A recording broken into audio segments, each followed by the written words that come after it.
സംഘടിപ്പിച്ച 45ാമത് എറണാകുളം ജില്ലാ karate championship Kolenchery Kadayiruppu government higher secondary സ്കൂളിൽ കഴിഞ്ഞ 16 നവംബർ അസോസിയേഷൻ അംഗീകാരത്തോടെ എറണാകുളം ജില്ലാ സ്പോർട്സ് കൌൺസിലും എറണാകുളം ജില്ലാ ഒളിമ്പിക് അസോസിയേഷന് നിരീക്ഷകരായി പങ്കെടുത്തുകൊണ്ട് അങ്ങനെ അംഗീകരിച്ച 55 അംഗീകാരമുള്ള 55 ക്ലബ്ബുകളിൽ നിന്ന് 780 സംഘടിപ്പിച്ച 45ാമത് എറണാകുളം ജില്ലാ karate championship Kolenchery Kadayiruppu government higher secondary സ്കൂളിൽ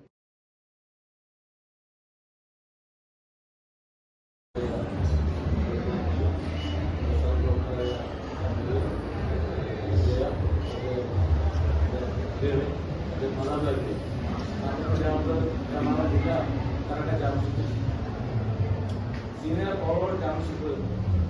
റോട്ടറി കരാട്ടെ കരസ്ഥമാക്കിയ